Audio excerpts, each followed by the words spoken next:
تو وہ اب تو جھوٹ پکڑا جاتا ہے. اس زمانے میں ویڈیوز نہیں بنتی تھی خاص طور پہ، اب آپ کی پرانی ویڈیوز دکھائی جاتی ہیں، اب آپ کے پرانے وعدے دکھائے جاتے ہیں. عوام کی میموری تو دیکھیں، اگر کوئی اس نے پرومس کیا تو اخباروں میں تو نہیں آتا تھا. اس زمانے کا پرومس جو ہے وہ ٹی وی پہ بھی نہیں آتا تھا. تو اس لیے وہ ممکن تھا اس زمانے میں.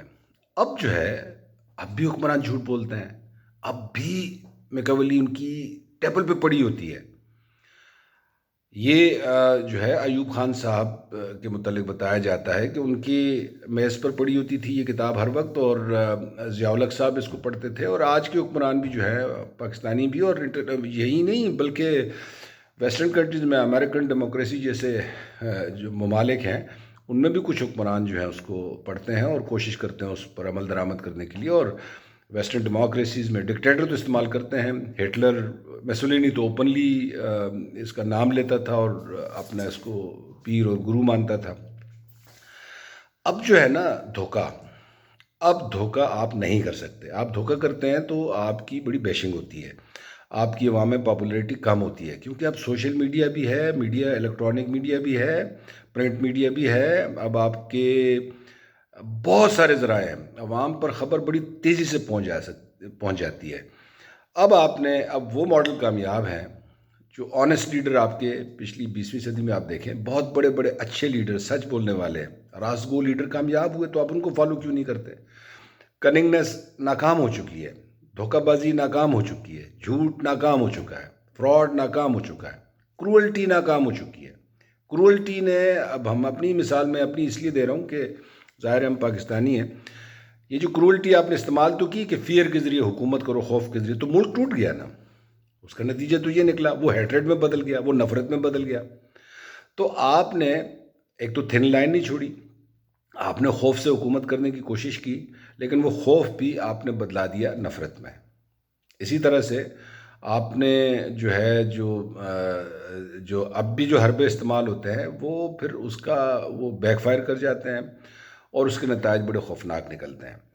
تو اس لیے جو اس نے 5 کرائٹیریاز، جو 5 ایریاز جو ڈیفائن کیے تھے، جو 5 ڈینجرز بتائے تھے اپنے پرنس کو یا حکمران کو، اس میں ایک اس نے بتایا تھا فیٹ یا فارچون، مس فارچون، کہ آپ کی بدقسمتی ہو سکتی ہے، نیچرل ڈیزاسٹر ہو سکتے ہیں، اس کا کنٹرول آپ کر سکتے ہو، اس میں چلیں، وہ باتیں ٹھیک ہیں. دوسرا اس نے مورالٹی بتایا تھا، تو اس میں نے عرض کر دیا کہ مشکل ہے کہ آپ اس پر عمل درآمد کریں. اب دھوکے بازی، اب فراڈ، اب یہ جھوٹ، یہ نہیں چل سکتا. اور اسی طرح سے تیسری جو چیز اس نے کہی تھی کہ آپ کو عوام سے، رعایا سے اپنی خطرہ ہوتا ہے، اس کو کیسے مینیج کریں. اس نے کہا خوف سے مینیج کریں. یہ میں نے آپ سے عرض کر دیا کہ خوف سے مینیج اب نہیں ہو سکتا. اب کرولٹی بھی نہیں چلتی اور اب جھوٹ بھی نہیں چلتا. عوام کو مینیج کرنا ہے آپ نے آنیسٹی سے ہی ان کو مینیج کرنا ہے، اپنی راست گوئی سے، اپنا کریکٹر دکھا کے. اب آپ کے کریکٹر والے لیڈر ہیں، کیونکہ اس لیڈر میں پرنس کے پاس ناروا اختیار. اس زمانے میں یہ بھی تھا کہ آپ کی کوئی اوبلیگیشن نہیں تھی، آپ کی کوئی یہ نہیں تھا کہ آپ نے عوام کو مفت تعلیم دینی ہے، صحت دینی ہے، روزگار دینا ہے، یہ نہیں تھا. تو اس لیے کوئی مسئلہ بھی نہیں تھا، اور الیکشن بھی نہیں تھا، اور ووٹ بھی نہیں تھا، اور ڈیموکریسی بھی نہیں تھی. آپ نے عوام کے پاس جانا بھی نہیں تھا، اب تو جانا ہے. تو اب وہ حربے استعمال نہیں ہو سکتے.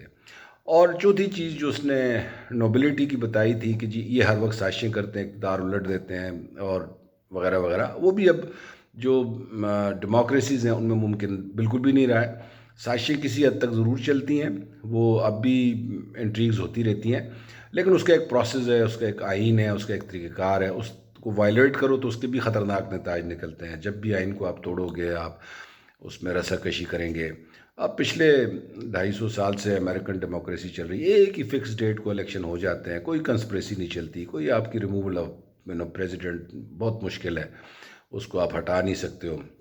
ایک آدھ امپیچمنٹ ان کی ہوئی، اس میں بھی اس نے پریزیڈنٹ نے ریزائن کر لیا، تو بڑا مشکل کام ہے.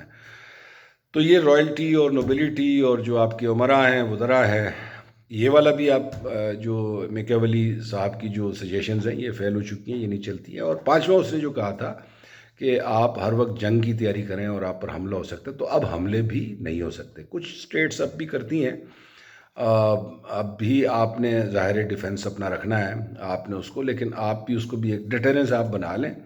لیکن آپ اگر یہ کہیں کہ جی اسٹیٹ ایگریشن، آپ اسی طرح سے ہر وقت جنگ کی تیاری کریں اور آپ پہلے حملہ کر دیں ورنہ دشمن حملہ کر دے گا، یہ نہیں ہو سکتا. ہم کر رہے ہیں. مسئلہ یہ ہے کہ آج بھی بہت سارے لوگ اسی طرح سے سوچتے ہیں، اسی طرح سے بندے کو پڑھتے ہیں، اسی دنیا میں رہتے ہیں. تو میری صرف یہ اس میں پوری بک پر تبصرہ یہ ہے کہ وہ اب اس کے جو مدرجات ہیں وہ فیل ہو چکے ہیں. اس کے بعد بہت سارے آتھرز آئے. میں اس کے بعد جو ہے نا ان پر بھی جو اس کے بعد تو روسو آ چکے، اس کے بعد ہابز آئے، اس کے بعد لاک آئے، اور ابراہم لنکن آئے، نیلسن منڈیلا، بڑی دنیا آئی ہے اور بڑے بڑے لیڈر آئے، بہت سارے ہیں، ان کی بڑی لسٹ ہے.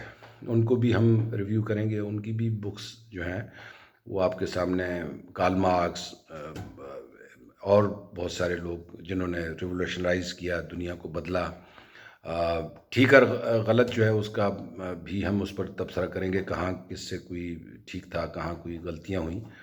تو میرے خیال میں اتنا ہی، کیونکہ اتنے منٹ کی ویڈیو جو ہے وہ امید ہے لوگ سن لیتے ہیں. تو انشاءاللہ آپ کے ساتھ ملاقات رہے گی. تھینک یو ویری مچ اور خدا حافظ.